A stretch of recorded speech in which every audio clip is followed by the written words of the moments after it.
Cheers. Cheers. Welcome to Tabby Hour. Oh, shit. And we'll throw it. Yeah. Wait, you can. Okay. Hey, listeners. Welcome back to another great episode. Welcome back to your local Tabby Hour. I'm Cuzzin, as you've known from past episodes. Sitting here with two of my dear friends on either side of me. And we won't leave Brad out. He's in there too. My two good brewing friends, Kenny Driggers and Jared Tuttle. Why don't y'all introduce yourselves? Tell us a little bit about yourself. Jared Tuttle, brewer at Liability Brewing Company. Head brewer? Head brewer recently, yes. Thank you. Congrats. Thank you. Appreciate it. We've been around for a little over 4 years now and just trying to make some clean, drinkable beers. As you do. No, thank you. Kenny Driggers, head brewer guy of Southernside Brewing, Double Stamp Brewery, and Silos Brewing out in Easley. Oversee all brew operations and try to, help my brewers do their best. Ultimate multitasker. Yeah, bounce around. I'm not looking forward to it. Yeah, you're going to be there soon. Oh, yeah. In a recap, I'm Cousin Adam of Magnetic South Brewery in Anderson, South Carolina, soon to be Greenville and Clemson, hopefully in 2023. We're going to be neighbors very soon. Very soon. Yeah. I'm excited. What's the opening date? February 2nd. It better be ready. I'm getting married there on the 18th, so Maybe you should get married before and then open. invitations are going out next week, so it better be ready. Well, so kind of kicking off with, Cousin, you reached out to me, and we're gonna dive into Thomas Creek and the story there, and the legend that Tom was and is in Greenville. But where do you guys want to start with that? I mean, when he called me and was like, Let's talk about Tom. Let's talk about the life of Tom. Let's talk about the legend that he was in the beer industry in Greenville. It's like, absolutely. That's how many when can we start? Yeah, and we really could have had about 15 more people sitting here right now, but I figured the three of us could probably tell the story that we know the best. So as many people know, Tom Davis passed away about 4 weeks ago of a rare form of cancer that kind of came on very suddenly. So there is a GoFundMe out there at the legacyliveson.org. TheLegacyLivesOn.org. Oh, yeah, don't forget the. Yeah, and we'll make sure and link it. Yep, and there's some information on there just about everything. There's posters. If you're a brewer or brew beer, there's a recipe on there too, so you can brew it yourself. You can reach out to either. And what is the recipe? You mean the famous Thomas Creek Red Ale? Oh, I was like, I thought you wanted me to say the ingredients, but yeah, no. So it is River Falls Red. We have changed the name for this to the Legacy, and there's some pretty cool artwork on there, which you can just get printed, make stickers, put it around town. Just help keep everything alive. So, as a lot of people know, Tom had cultivated this great community by having a lot of people come there, work there, and move on from there. It's somewhere where I got my start. Both these gentlemen sitting next to me got their start. Before I left to open Magnetic South, we had done a collaboration called As Your Senior, and I think it was 14 different breweries where either people had started at Thomas Creek Or associated or had some reason, something he did for them. Yep, and then they had went on to start their own thing, work somewhere else or whatever. So That was your time. Yeah, I'll let Kenny start the story because as the one who started there before Jared and myself. As your he won't say senior. it. As your I senior. won't say it. No. And just kind of lead off where he came in, and then Jared and I will. Yeah. Well, I mean, I guess Thomas Creek started in 97. 98 is when they were officially open. Oh, okay, yeah. But yeah, they did start in 97. Or is that Henny's in 97, right? Henny's, yeah. Yep.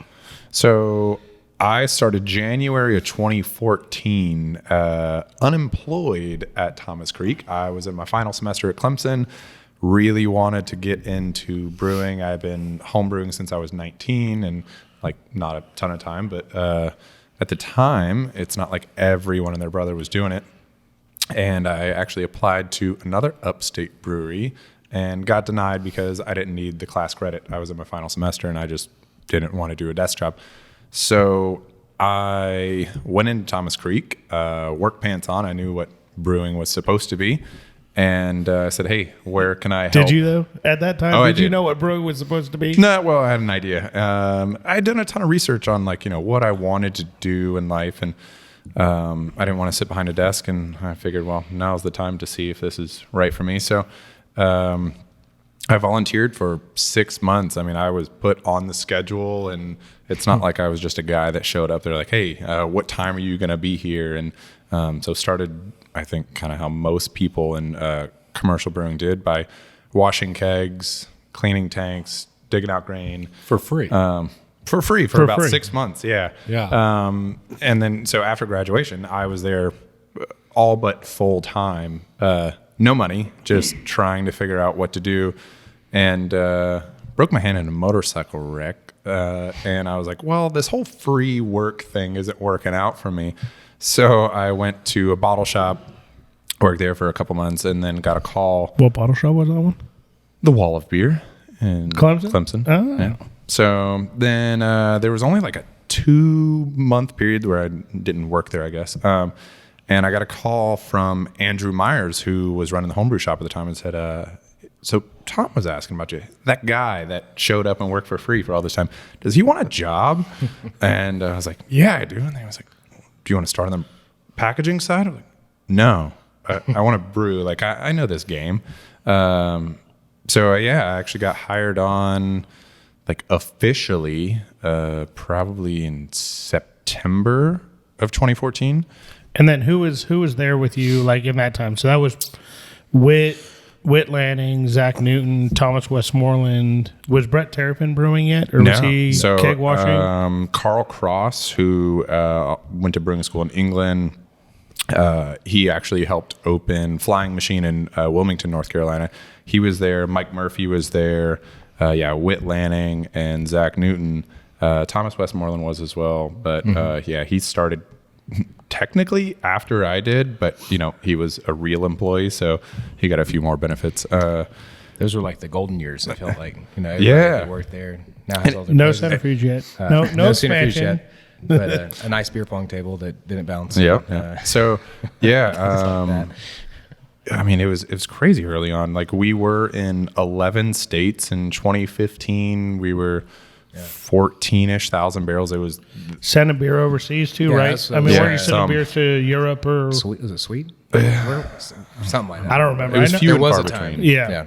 But yeah, I mean, it was the heyday, I guess, of Thomas Creek, and being more of a night owl. When we had 24-hour brewing, I volunteered for the night shift.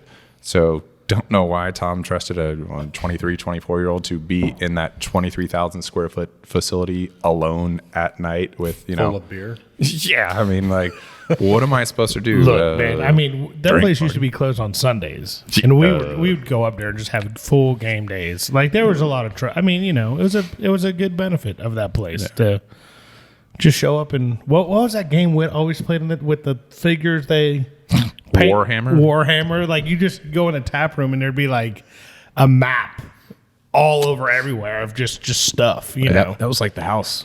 Yeah. The house, the party, or not the party house, but the friend's house that you knew you could always go to, and there was something fun to do.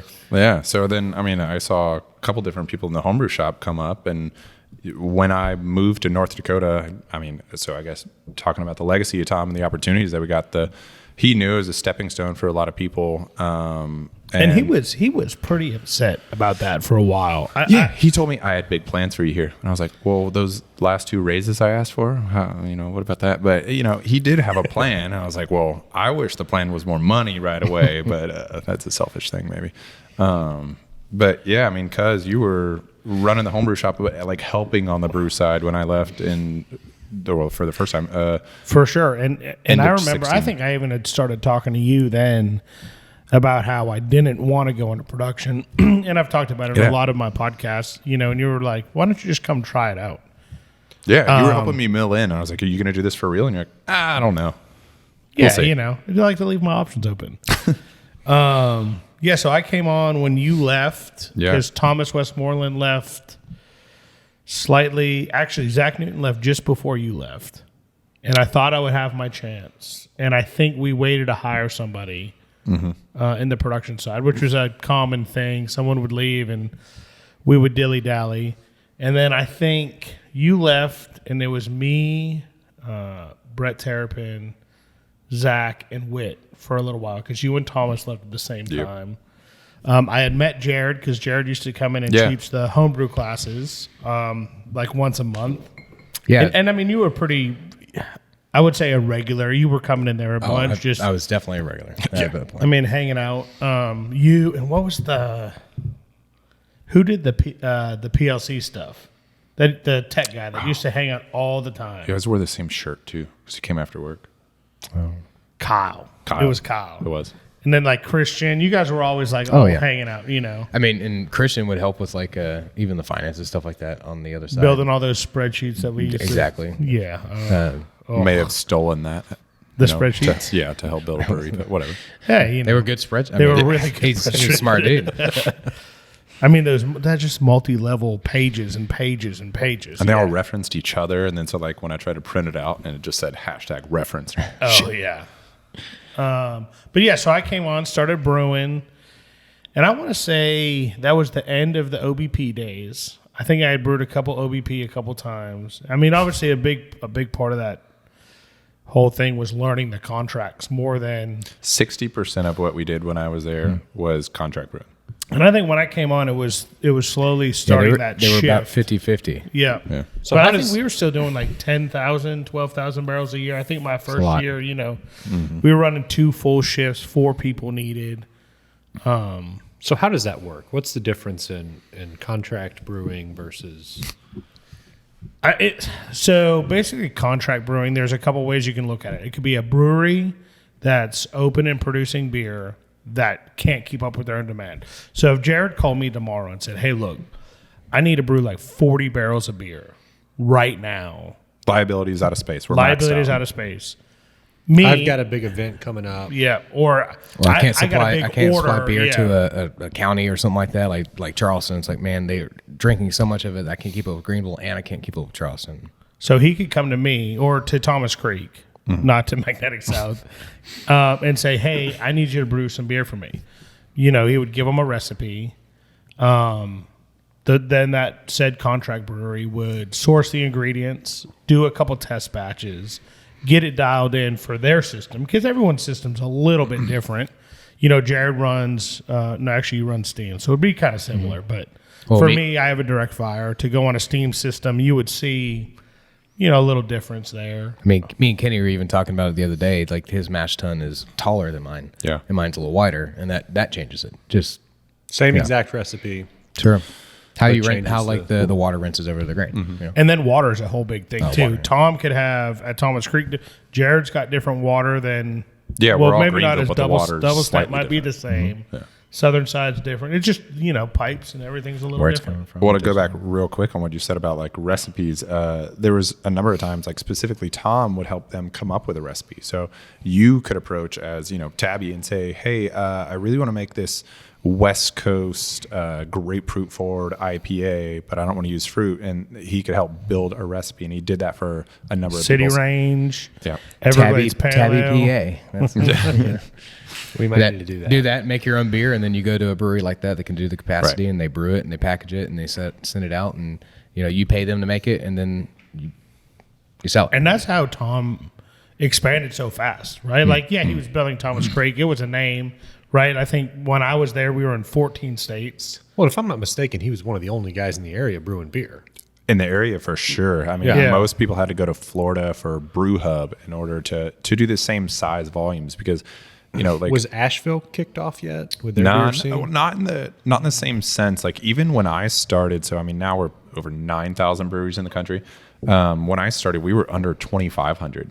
And I feel like I was late to the game. I don't want to say old soul, but like I knew what I wanted to do. My dad homebrewed when I was a kid, when there was like one homebrew shop in the upstate and one brewery. But yeah, I mean, it definitely was like the early days on that. I mean, the laws were a big thing. That's what changed a lot. And So they're back still, in the day, laws here are still trash. they're bad. They're not beneficial to our business. Who's lobbying for that? Well, I don't know the person's name. The guild just hired a lobbyist. Yes. I mean, we are progressing, right? Well, I mean, so not there like was a hire year. lobbyists, but like, how do we get everybody in the community that's local together to go, hey, this doesn't work? Well, we're there. Awareness. We're building, right? So Yes. the guild went through, and Jared probably knows a little bit more because Terry's on the guild, but the guild kind of went through this building year, right? It kind of diminished once Tom, Chris Brown down in Holy City, Jamie from Coast, like these guys were like Brooke Bristow. They were the big frontier to help get the pint law changed. Yes. Mark from On that note, real quick though, Rockers. when I started at Thomas Creek, there wasn't even a tap room? No, there wasn't a tap room. So where the tap room is now, we used to store empty kegs there. So like I helped put the doors on in that tap room, and I was like, yeah, I could do this. I'd never done that before. And I like over drilled the hole, and I was like, whoop, we got to get something else. But yeah, I mean, it was crazy to work at a production facility that couldn't even serve you in the tap room. Well, remember the cask nights? Cask nights were fun. Oh, You cask go in, nights were fun. It's like $5 or $10, and you get to get try. samples. You get this free samples. It's $5 to get in. You would buy, so at 'Cause Rockers, that's- you would take a tour, buy a glass, You get- and yeah, they'd you fill get that $5 glass, glass. yeah. And the tickets, the tour comes with free samples. So that's how like you used to be able to get around it. So you pay somebody to come in, and then you give the beer away for free. So when those laws started changing, I mean, even Tom back in the day was trying to change the laws, and Up Creek came out because the ABV limit was set. But then when those laws changed, that where now you can sell beer in your brewery, people are like, well, I want to open a brewery. It's like opening a bar, So then you start getting the influx of breweries.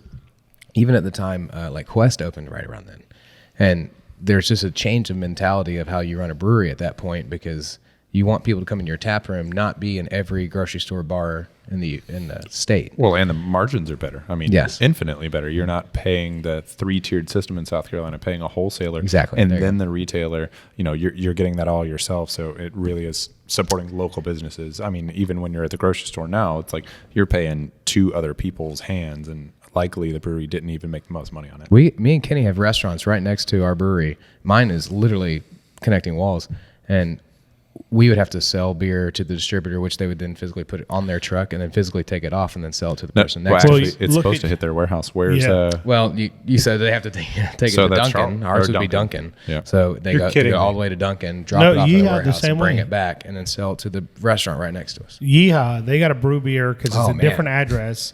Sell it to, I think they use Greenco. They do. So Reyes. There's a It goes to the cycle truck. bar right in between them. it goes out to a truck. They take it down to Piedmont Highway, put it on their dock, and then they buy it back for their restaurant. Yeah, at because at least a 30% markup. At At So I least. had no idea any of this existed until you and I met, and I was like, "This is delicious beer. How do we get this everywhere?" And you're like, "Nah, bro."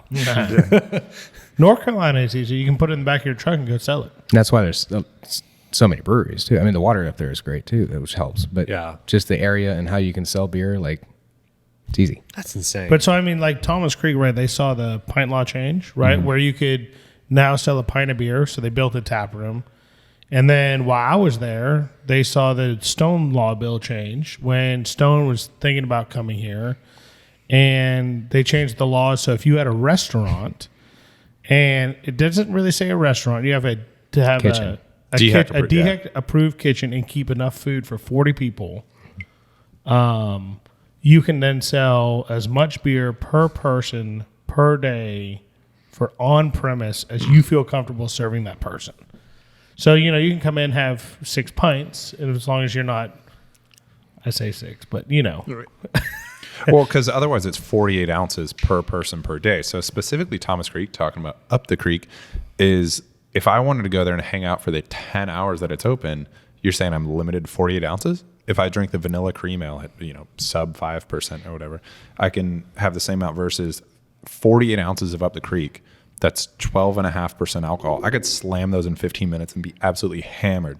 But by can the get letter it. of the law, it's the same as if I had 3 Bud Lights in the same, or like, all day. Legally, I could have 3 beers at at a brewery, like my brewery, Yeah. and then go to the place next door and have as many bushwhackers as I'd like. And that's why, folks, I am in the restaurant game, and it's Smart. not fun.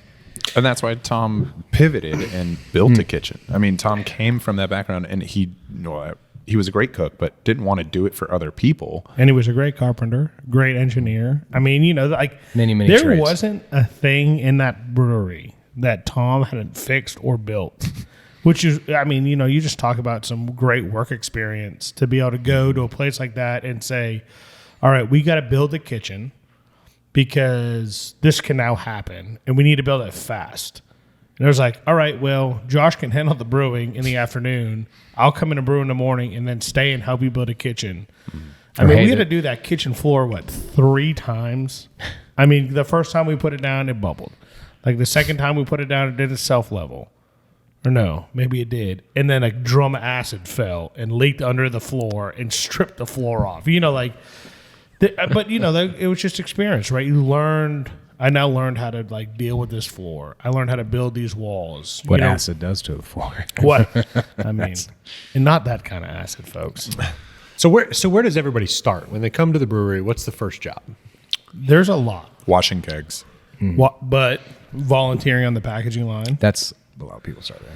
A lot of people started volunteering on the I'm packaging assuming everybody doesn't start working for free. No, not like that. It's in just a one of way. those things. Well, In a way, somebody there come was a in- lot of Renee volunteered. Brett, didn't he volunteer washing kegs? He for a did. while? He volunteered. They used to I throw it out there, like we would put it on our social media that said 2 free cases of beer if you come help on the packaging side. And people were like, oh sweet, I go help at a brewery. It was like 8 hours on the packaging side just moving bottles. get a case of beer. Yeah, I'm never doing that. Well, it was one of those things too, though. Like you'd be like a regular at the brewery, and then man, somebody didn't show up. It's like, well, I'll help out and get a case of beer or whatnot. And the bottling line's just you're just taking bottles and putting them in boxes. Kegs for you know? some free drinks. Yeah, I mean, why not? To put it super vague, whatever needed to be done. I mean, Tom didn't say well, everyone gets to start by doing this. It was literally if whatever packaging demanded or brewing demanded or keg washing, it was like, hey, we need bodies. We need people that are just willing to move stuff. Brewing's super manual. So, I mean, just wherever people aren't getting fatigued or an employee can take a break for a second just moving bottles around. And I will definitely give props to those packaging line boys, Man. or people, because that was a damn job. I mean, we'd have to go back there sometimes, just work the 5-hour, 6-hour, 8-hour shift, and it sucks. Because I mean, it was so manual. It was you pick the bottle up off the pallet and you put it on this belt, and take it off this belt, put it on this belt, take it off that belt, put it in a 6-pack, glue that, pick it. I would always count how many steps I'd have to take and try and limit, bring it back. How many times I have to touch this bottle? I mean, the same. And I'm just not that kind of person. Like Mimi, she loves packaging. She loves that monotony or whatever. Assembly that word. line kind of. Yeah. So we're obviously everybody in the beer business, but what is this? What is this brown bottle here? So this is a special bottle of liquor Super special. That we got from Tom. I don't know, 3 years ago, 4 years, something like that. Tom used to love drinking Pappy. Pappy it blew up like all the bourbon and whiskeys did, where it got very expensive and hard to find. So he wanted to make a product recreate a product that resembled Pappy. So we got some new barrels, some little 5-gallon barrels, put a bunch of liquor 15? in there. They're 15s they were. And then put them away for 3 years. And then, we would try them every year. And it was oh man, I think they're ready. And he just went and had at it. So we finally got them. A bunch of us helped empty them, bottle them. In 1 year, your last year? No, you were gone already. Yeah, I was already gone. 1 year for Christmas. And that's when you left right before Christmas. Yeah. We were talking about that earlier. 2018. Yeah, he gave them out to us. So, Super limited amount. I mean, 2 15-gallon barrels pre-evaporation. 8 Well, I cases. did. That's what I was about to say earlier. That I didn't even get a bottle until Yeah. a year ago. When did As we your do senior. As Your Senior? When we did that, and we were all Year together. and a half ago, yeah, something like that. And we got to see Tom tear up for the first time, like, and you know, had a nice little toast. And then he came and brought me a bottle. I was like, okay, we're good. Man, come on over. I want some of that. There it is. So it's, I mean, also special because he did give these to us, but then also like it doesn't exist anywhere else. It's not like you can pay for this anywhere. I mean, And it's good. That's we were talking about it earlier. It's Honor to it's share. one of the honor to share this with you guys. one of the few That's a big pour. drinks. To Tom. Well, cheers to to Tom. Tom. Cheers. Damn it. This so they're down there. Come on, Brad. Hold on. Ah, this smells great.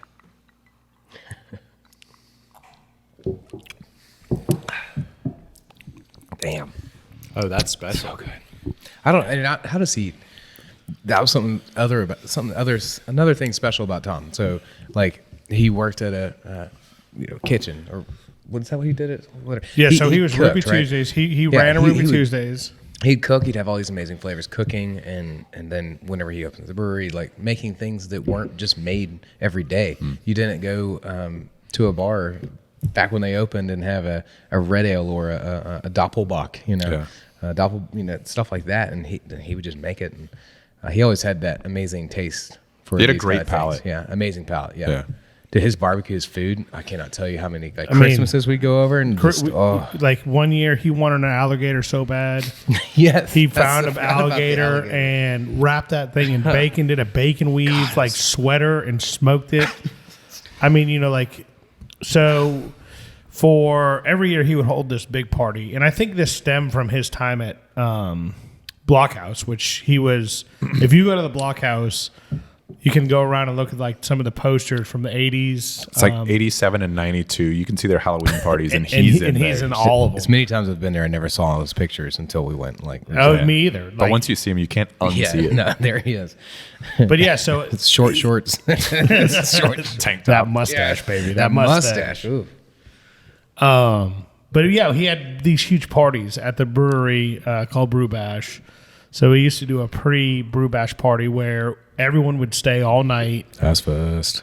We We would cook, you're not cook supposed barbecue. to talk about it. But yeah, so he'd stay up all night smoking It's like all Fight these Club. butts, right? Like one year we had 6 smokers out there smoking like 25 cases of butts.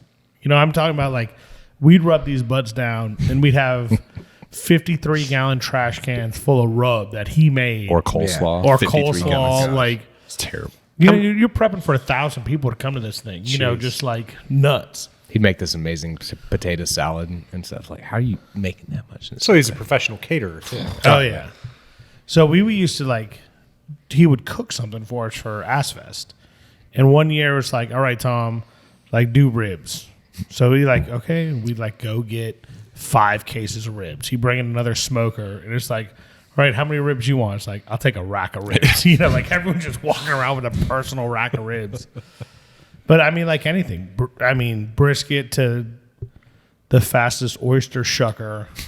I mean, the story that he would tell of just being able to shuck a dozen oysters in 26 seconds. Did he build that steamer? Didn't he? No, Yeah, no. no, He no, was no, not no. build those. okay.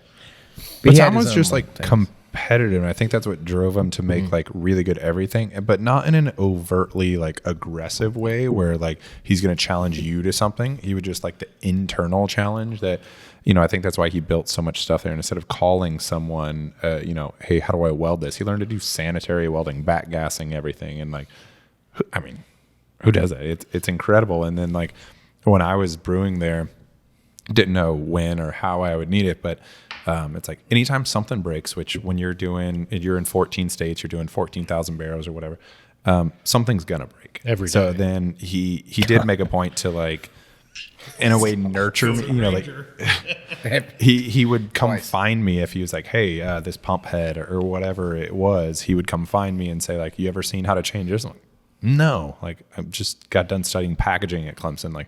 We didn't study how to break down this manifold in a brewery, but thanks for showing me. And so, yeah, advanced my career the so glycol quickly. system There that was he built, two- like fixing that, like the first time I broke down a pump because the pump Oh, yeah. broke, and it was after my hours. He came back to me. He was like, "I know you just clocked out, man, but can you like?" I'm like, "Tom, of course, like I'm here to help." And learn. and learn. And so we go and we do this, that, close the pump, fix it, and then it's back up because Do you remember most the of the stuff first he time created. he showed you how to do something that you didn't know how to do, and then you're just like, that fucking worked. Yeah. Oh my gosh. Yeah, it was the percussive maintenance of like. You all do right, the inside and the outside of everything there. I need the orange hammer, not the black one. Yeah. The orange mallet. So If you you show could up find with it. like the one with the blue handle. It's like, no. No. I need the orange hammer. And he also knew exactly where it was. He was like, no. The drawer below that to the right. And so you'd bring him the orange one, and he'd like hit this thing, and it'd just start working. But it like I'm telling you, sometimes you would have bring the wrong hammer, and you'd be like, Tom, all right, I tried to fix this valve, right, a steam valve. He's like, well, what hammer you hit it with? I was like, well, the red handled one. He goes, no, you got to use the orange one, and you hit it with like 50% power, and it's like, gee, I mean, Yeah. but it worked. Like, yeah, Because he made it. Yeah. It's like he did. Not a jack of all trades, a master of all trades. For sure. So like at Silos, we have the keg washer that I started washing kegs on. I'm pretty sure it's older than me, but like I think we all use that thing for so Many long. times. That was one of the first things I volunteered doing. that was the keg worst washer. keg washer ever. Oh, it was terrible because it was designed 35, 40 years ago. But then like, so God, how many hands did it change before I So, like obviously we had Thomas Creek finished had it. we had Thomas Creek had it. Tom just finished building the forehead. Upstate? Yeah, we wanted some outdoor furniture, and I had seen at the time Upstate Craft Beer Company, which is now A State. They were selling a bunch of outdoor furniture, so I call up Jack, and I'm like, "Hey man, so you got all this furniture for sale? You guys need a keg washer?" And he was like, "Oh, matter of fact, we do need a keg washer." So we traded that 2-head keg washer to them for some furniture, and we might have gave them some ingredients, whatever. Yeah. Made some kind of other trade. Well, I think they were cleaning out their storage unit, saw that I was opening a brewery, and called me, and I got it back from Magnetic South. But you never turned it on, did you? It didn't look No, like it. no. So I put it in storage for 2 years, and then we were cleaning out our storage unit. And I know we had just bought a new keg washer, and I knew you were opening Silos, and honestly, just didn't want to deal with it. Is it working? Well, so I knew it had been sitting, and also it was an ancient machine. And talking about the percussive maintenance, so that's what made me think of it. Is so it had these diaphragm valves that like ones I had never seen. I don't even think they make them anymore. No, dude, they do. I'm telling you, the place is over in Donaldson Center. It's some like sketchy warehouse, and I don't know the name of it. But I mean, that was another thing that Tom knew. Tom Yeah. knew where to go get anything. You needed this rare nut and bolt that is just off the, and he's just like, "Yep, it's over there." I remember when Yeah. he got Fox to put like actual stainless parts into their thing. He'd call and be like, "Hey, I need this stainless piece," and now it's like available through the Fox magazine, the book. Yeah. I guess. But yeah, so it does work. It took some percussive maintenance, but not a hammer. He told me, grab a Phillips head screwdriver, flip it around, use that side, because he was like, I replaced those valves for like the ones that are on it, and I was like, I forgot I did that. And I was like, because it's not the normal diaphragm valve. So those are the same diaphragm valves They're that closed. you use for the glycol for like A through G in that first warehouse. Because it was the same. It'd be like, oh shit, we can't get this tank to close, and he'd just take out that huge knife that man would carry with, had a bifold open it, and he'd just take it and tap the valve, and it start working again. Yeah, but it works great now. It's really cool to see. I mean, his legacy is going to live on in every brewery in Greenville. And And unfortunately, all of you and, yeah. and all the.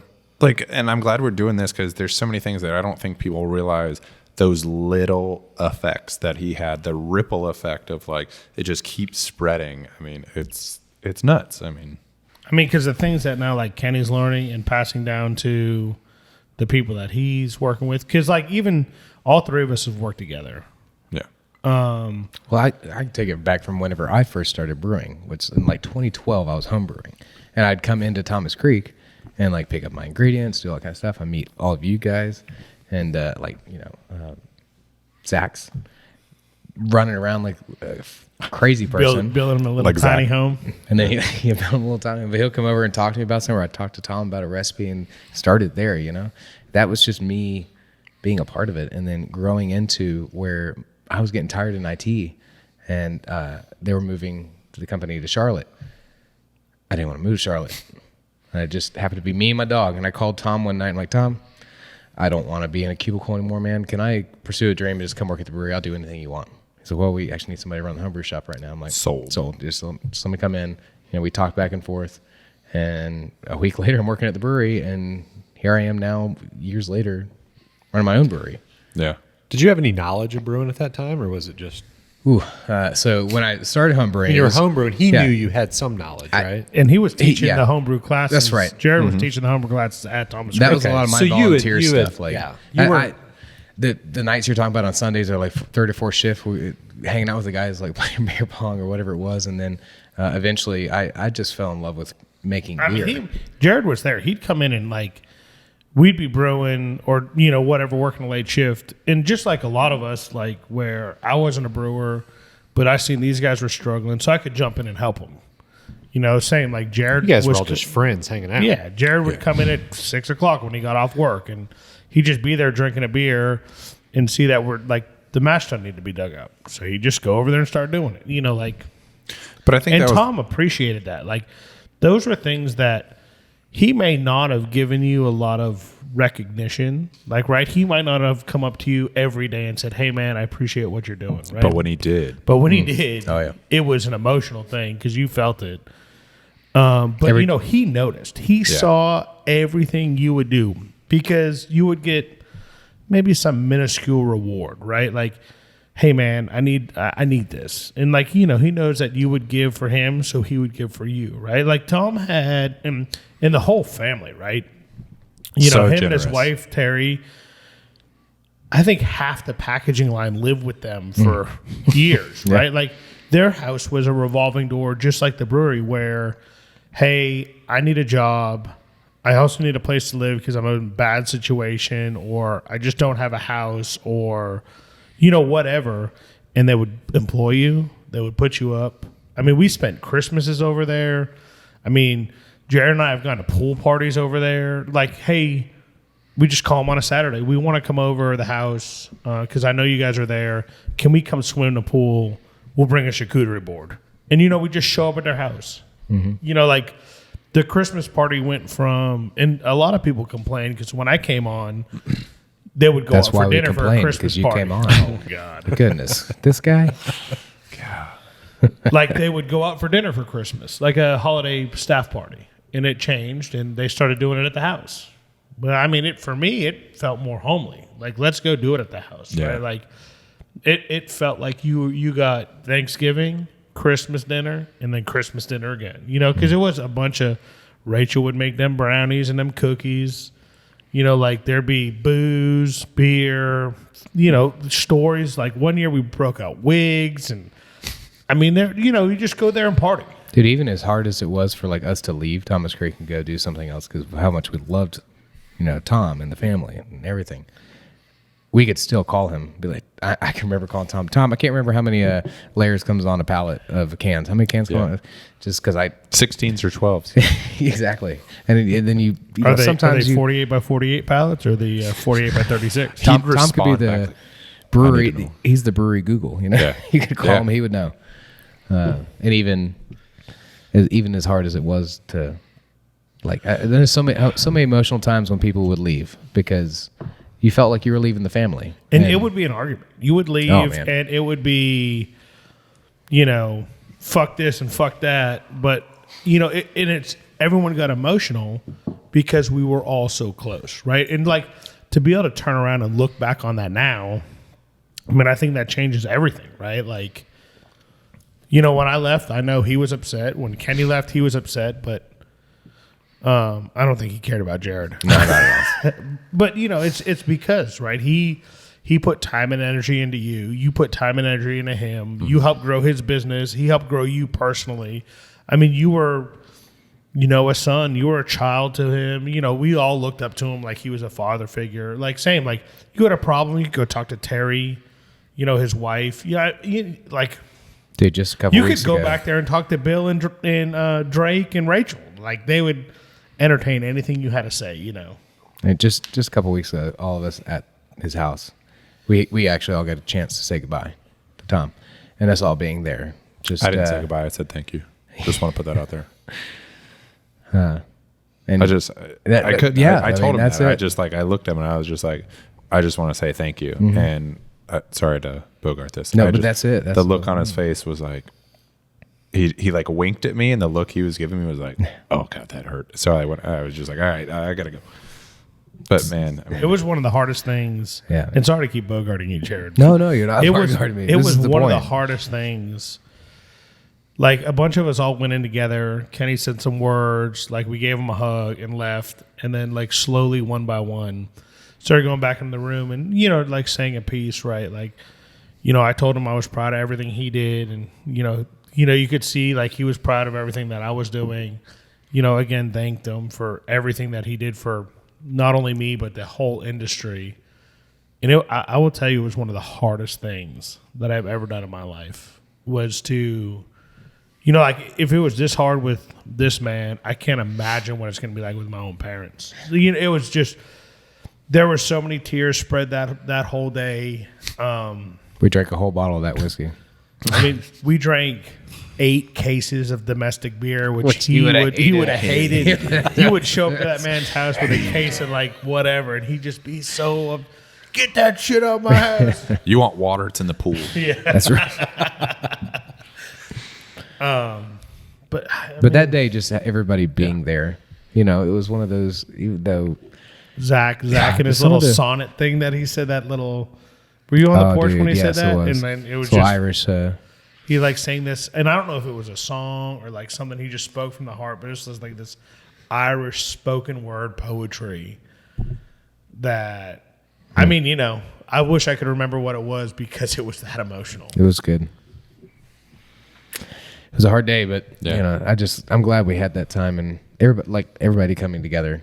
I mean, it expanded multiple states of people that were like coming down to see Tom. People I haven't seen in forever. Whenever we had the celebration of the life at Thomas Creek. Oh my gosh, the amount of people I haven't seen in years. 300 people there. I mean, even like Josh, I would say at Thomas Creek, the packaging line flipped like a lot more, right? Like, Yeah. and so those people that you would see come in every 6 months and then leave and whatever. Nobody was allowed to go to QT alone.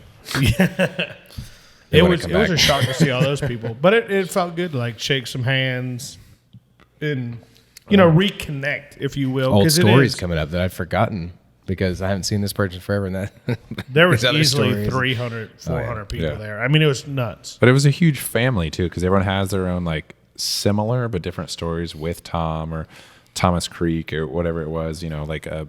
I saw someone that I hadn't seen in 6 years or something that were like they were coming there before the tap room was built, and then they're like, "You look so familiar." I was like, "Where do I know you?" And then just like being able to talk to those people and like this huge family that it became, that all these people came out of the woodwork just because of the reach that it had. And yeah, it's nuts. I mean, like, yeah, I didn't get to work with Jared at Thomas Creek, but Yeah, not officially. yeah. It was horrible. It But, was like- always late. So I mean, but we were like we became brothers. Jared, what did not- I say? yeah. 15 minutes early. You're late. Yeah, I remember walking in about 10 minutes early, and you'd be like, "Nuh-uh, you're late." But I mean, like we call each other, text each other, like in our personal lives now. Like, I mean, we went through a shared experience, and I mean, how is it that we come from different walks of life and everything, but yet we can do that on a personal level, not just work. It's not like a work buddy that you see out in public and you go, "Hey man, how's life?" It's like, we know, like we've been to each other's weddings, soon to be his wedding, and it's like it's a big deal. It created our lives, our foundations, and who we are. I mean, something like me and Sean Lally and Adam Cripps from Quest, we had met and started meeting on Fridays at Papa's and Beer, right? We went to this Mexican restaurant to drink 32-ounce Dos Equis on draft and eat chips to honestly like get together and just bitch, right? We wanted to complain. And then that slowly grew into like, all right, Kenny's back. Jared's here. This big brewers group. Coalition. Yeah, so we like dubbed this thing the Upstate Brewers Coalition. And even that like has evolved from a bunch of us sitting in a Mexican restaurant to Jared just like texting me and saying like, hey man, I need a bucket lunch, which is now what we call it. Yep. Because we all had a brewers camp out in July. yeah, I Said mean, to everybody, let's go camping. we used to all like we go to music festival or not music festivals. Well, we used to go to Burning Can I together. miss that so much. But we go to like beer festivals together, try to get rooms together. Like, hey, who's going to CBC or who's going to the Guild? Let's get houses. You guys are going to make me learn how to brew beer just so I can come hang out. Dude, it's great. I mean, the it's great. best. Like, I mean, These are until my it's brothers. not. Like that's the whole. These are my brothers. Like So, we, not just Thomas Creek, Quest, and everything. We all have this background of the upstate, like the big breweries. Yeah. And it's like going to college. can you name another city that's like I know brewers in Charleston. They don't have this like No, and I know like community, Holy City Asheville. guys pretty good, and they even say like they're pretty tight knit, like in the Charleston area because they all know each other. Yeah. But it's different Well, because like we've all worked together. And I think the unique thing is the center of Tom. Yeah, because like Jared He even created mentioned that. Quest, but like the dudes from Quest, Adam Cribbs or Peter Colormus or I mean Sean Lally, they what's Starbury's brother's name that's now making whiskey in like Ireland or whatever? John Wilcox. Oh no, maybe he wasn't at Quest. Maybe that was he was that John? Yeah. But anyways, they would still come over It was like Peter. It's Peter. because Thomas Creek was the OG, the big spot that like, I remember this was like 2015 or something. We did Upstate Craft Beer Week, and so it was like Thomas Creek, Brew 85, and Quest, and we were the only three breweries. Like now to think about that is like, oh, there's only three. No. But, so we all decided to like brew the same or similar beer. And then like we went to each other's places. So even then it was still like super tight knit. And then that just expanded. So like, that's why, Sean and Cribbs and, like they're still all in the fold, if you will. They weren't at Thomas Creek, but Even Sean at Birds, who did stuff through Thomas Creek and now has Birds Fly South. yeah, And David, to go back to the David contract selling stuff. East. I mean, like it. There's a big. The circle is huge. Like I mean, 14 breweries. I mean, I wish Sean was here. Would Birds Yeah. be Birds without Thomas Creek? Like they got their launch because of that. Where else like him and Lindsay moved here and then they wanted to start this and it was a goal, but like Making those sour beers like they like what Sean wanted to do. Yeah. That takes time. You can't just open up a brewery and have sour And beers. Tom was so anti-sour stuff, and still let Sean come in and. We had a lot of ask for forgiveness at Thomas Creek. So what is everybody's favorite story of Tom? Let's kind of go through that. I can't tell you mine. What can I legally say? No. I don't have per se one favorite story. It'll probably come to me later, but so I left Thomas Creek, moved to North Dakota of all places to learn how to open a brewery without my own money. I mean that's the honest truth of it, and Best way to do it. yeah, but I mean I learned so much at Thomas Creek in such short amount of time, almost 3 years, that it allowed me to do that, and we reached max capacity while I was there. Whatever. Then I came back, and while was working on building Double Stamp, Southernside, Silos, Tom Five needed- Forks. Five Forks, R.I.P. Tom needed help in the homebrew shop. He was like, "Hey, I know this isn't necessarily what you want to do, but you know about beer, the place." So went back, and that's when I actually got to know Tom, I think, better than I ever did before. Like when we first did hard lemonade or ginger years ago, it was like me and Tom stayed overnight and we talked about stuff and learned a little bit. But it was when he had the kitchen, when the kitchen was slow, and I'm closing. Jared used to come to these sidearm Thursdays, but Tom would be hanging out, and it's slow at different parts and just asking Tom about random things and start hearing stories about like, you did personal security for who? You did what? The story. Who is this man? And then like it's corroborated by other I'm not gonna People? podcasts about Dude, bad things in the I South. learned more stories about Tom like that recently, like just us all getting together talking Tom stories and be like, I had no idea he did that. Yeah, so that's my favorite. Like, maybe not Tom's story, but it's like those things you didn't expect outside of the brewery. Well, I mean, that was like memory. The memory 80s and 90s here in Greenville. And that mustache. I thought you were going to say the Mustang because he had a Mustang. He did too. have a Mustang. I mean, you know, the stories that he would tell us of just like, you know, it's the 80s and 90s here, Greenville. Downtown is still super sketch, right? Like his father, Bill, who also, you know, owned the brewery that, you know, his Tom and Bill started the thing. You know, Bill was an architect, had a big firm. They did the worked for a Peace big Center firm, downtown. Did the Peace Center, built a lot of schools. I mean, the stories of Bill that would, you know, he's talking about. Had you his would first know beer at what, the SO Club, his PBR. You knew what color they were dyeing fabric at the mills because of what color the river was. You know, on Fridays it was always filled with soap. You know, like Bill was here in those times. Like Tom grew up in those times. You know, laying brick and.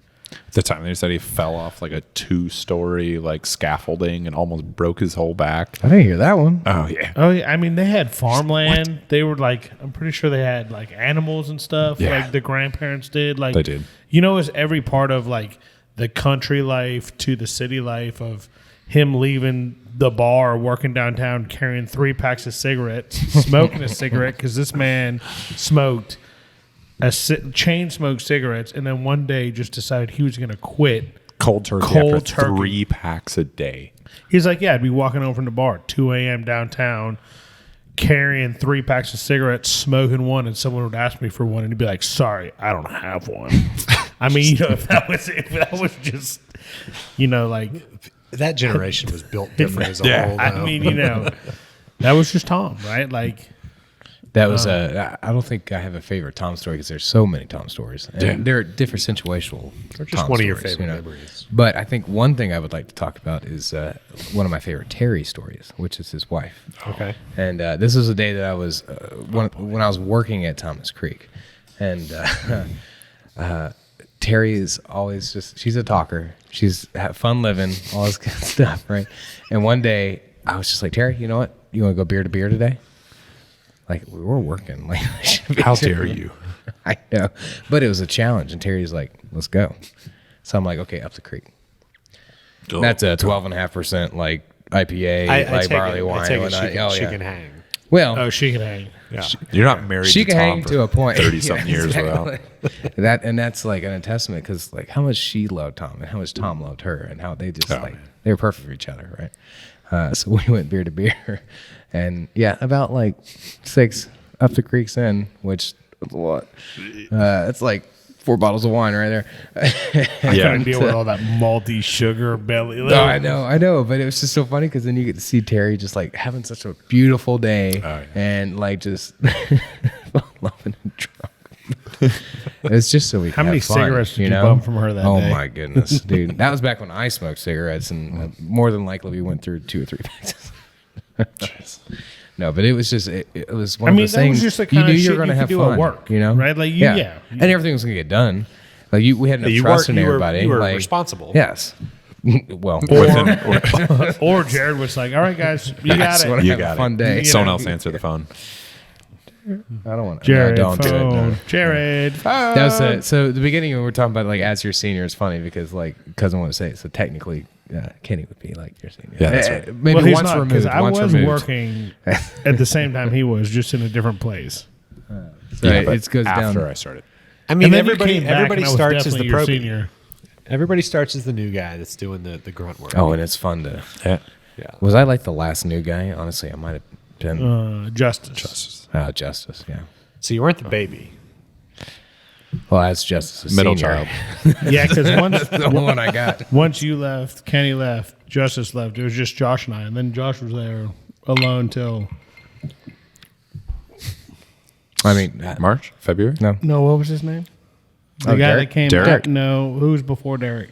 Oh, Derek's there now. I can't remember Mark? the guy's name. Mark. That was it. Mark.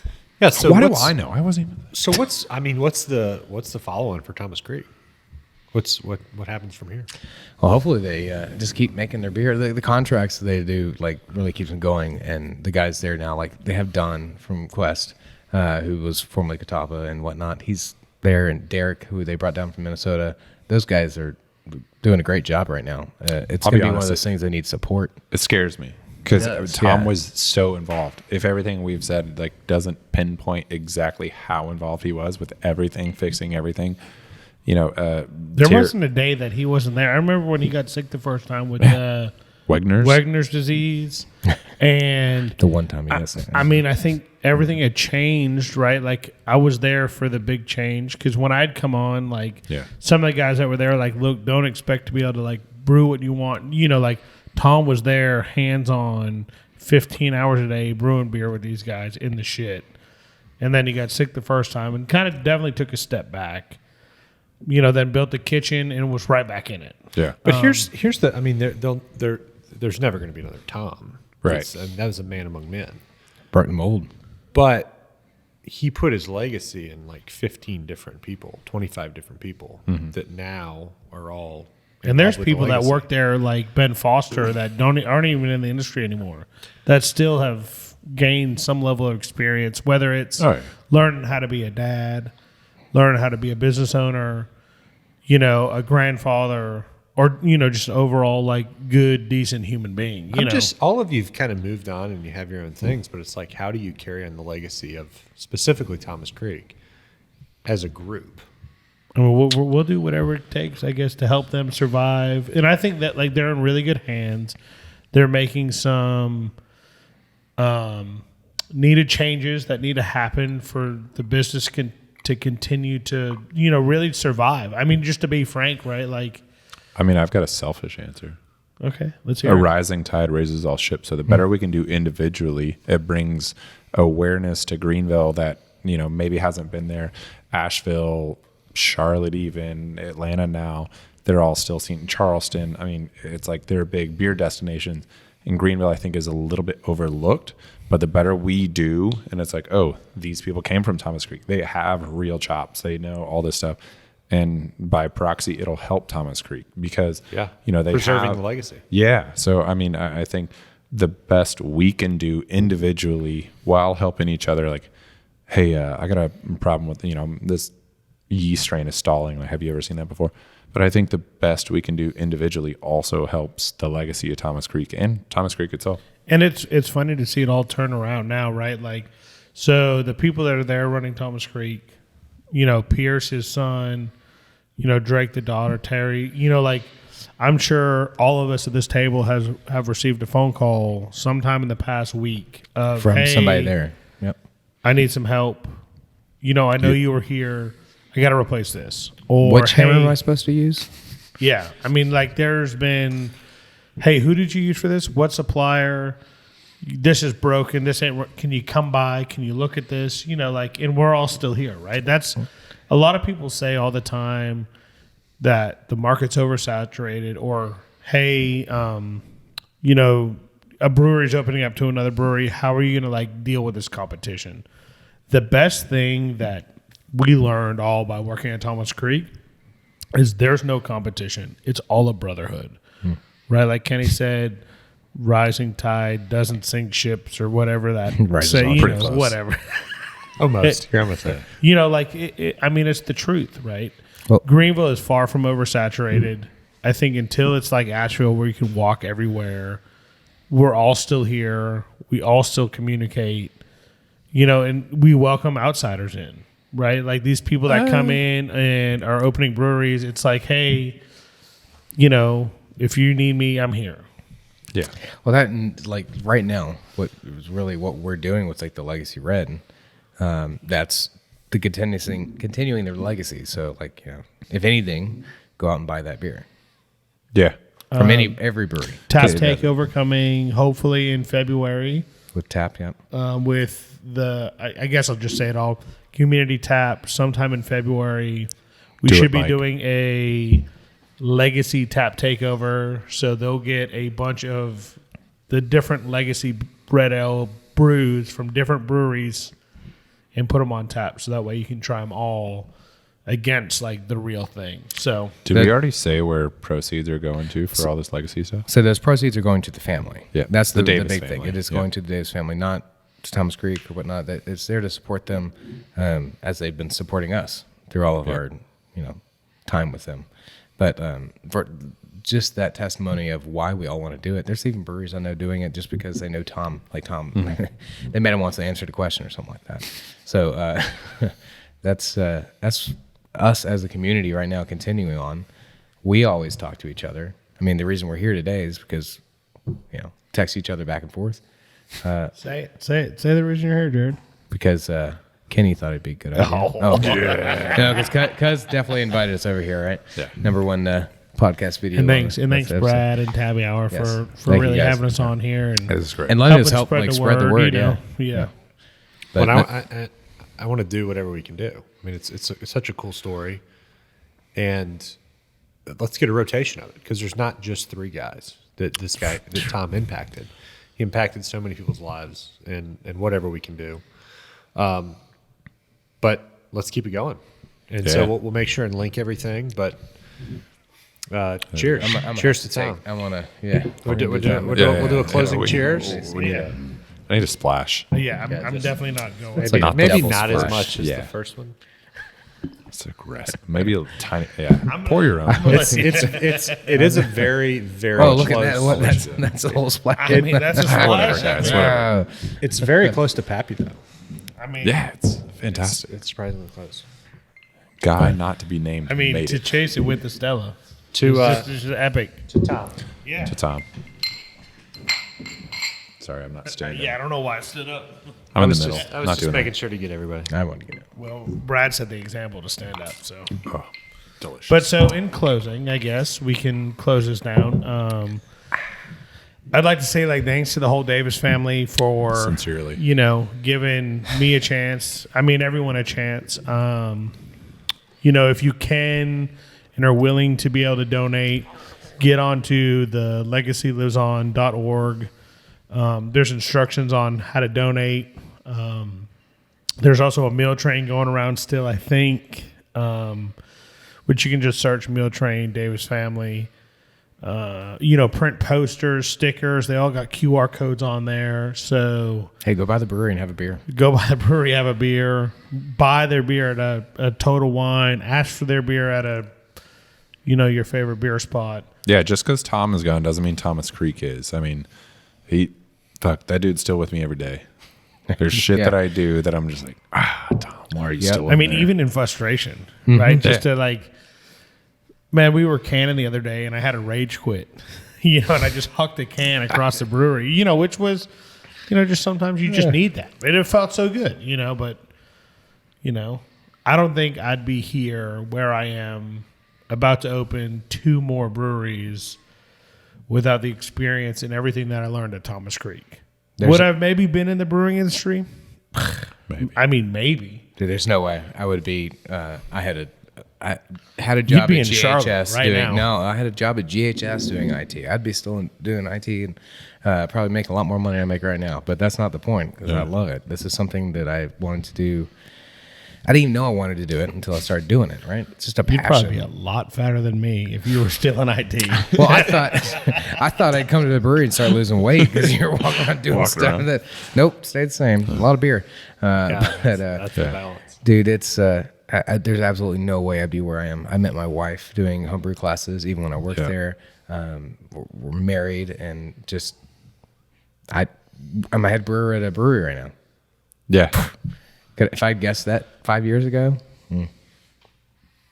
I'd be in the industry, but I don't think I'd be where I am. Would you? Would you have gone to He'd have- packaging doing he'd- something else? I think would he'd you only be have, like, Amazon doing packaging shit? he would only have like one brewery, not 3. That's Yeah. what he. Yeah, that's true. But even that skill of being able to do everything at the brewery, is something that. I mean, I'm telling you, I'd probably still be in retail somewhere. I don't think I would have made the career change. Talking Tom stories, I just realized I had a conversation with Tom one night that I said, I don't want to do what you do. And here I am doing what the fuck Oh, he yeah. does. I mean, look at me. Same thing, though, right? I wanted to be in sales. Gross. Like, no offense to any salespeople out there, but I mean, it's just, ugh. Well, let's close out with Yes. let's get everybody together and do a happy hour at Thomas Creek. And we'll do You sure you want to do that? yeah.